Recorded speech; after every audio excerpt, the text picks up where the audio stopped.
J'ai un truc à vous lire. Extrait de Rupture de Claire Marin. La rupture nous transforme, nous agresse physiquement. Elle est une expérience sensible, incarnée. L'obsession de la perte ronge intérieurement.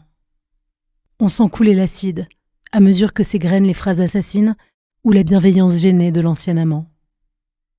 Cette violence symbolique produit un effet physique. Cœur affolé, palpitations, tremblements, vertiges, nausées. Ce qui faisait ma contenance, mon assise, s'est brisé en moi. La rupture s'écrit sur mon corps. À la différence de la séparation, qui laisserait chacun redevenir la part entière qu'il était déjà auparavant, comme le rappelle l'étymologie, la rupture est une déchirure. Elle ne retrouve que rarement les contours nets de chacun. On ne rompt pas comme on découpe le long des pointillés, respectant soigneusement le patron, qui reprend notre forme exacte.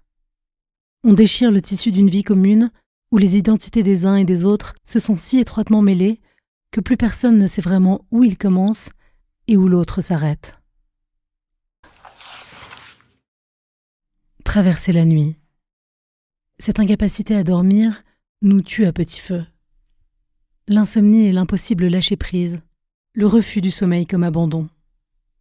Passer par la nuit, accepter de disparaître dans l'oubli du jour passé et l'absence à soi, voilà ce dont une conscience vive a besoin pour affronter les lendemains.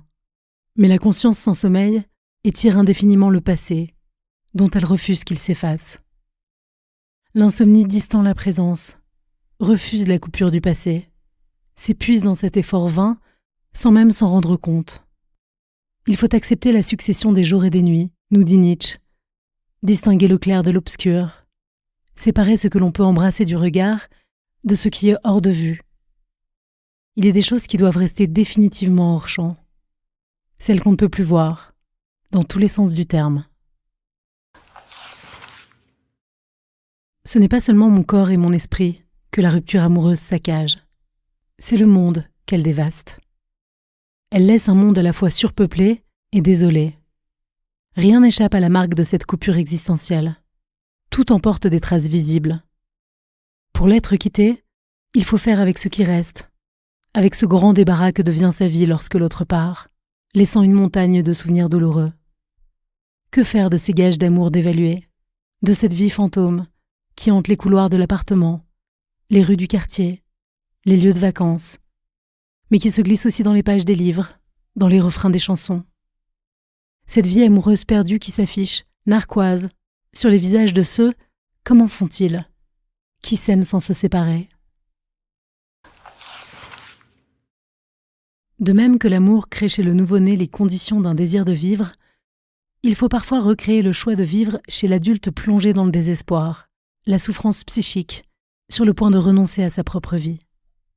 Il faut l'aider à affronter sa peur nue d'être à jamais seul. En ce sens, mettre au monde et soigner un chagrin d'amour ne sont pas des tâches si différentes. Il s'agit de prodiguer à ceux que l'existence a écorchés une nouvelle peau d'affection et de confiance, dont on sait à quel point elle est nécessaire pour se construire ou se reconstruire. C'est parce qu'il est arrachement que l'oubli est parfois si difficile. Parce qu'il confirme la perte définitive d'un être ou d'un mode d'être dont je ne crois pas pouvoir supporter l'absence sans m'effondrer. En ce sens, il n'y a pas de petite écorchure. Tout dépend de la manière dont une dissonance résonne dans notre histoire. Une petite écorchure est insupportable sur une peau brûlée. Se désaccoutumer de sa présence. Se déshabituer de la forme que prenait notre monde qui tournait autour de sa silhouette. Accepter la rotation des planètes, esquisser de nouvelles constellations intimes, apprivoiser la solitude, y creuser un espace personnel qui ne soit pas pur vide.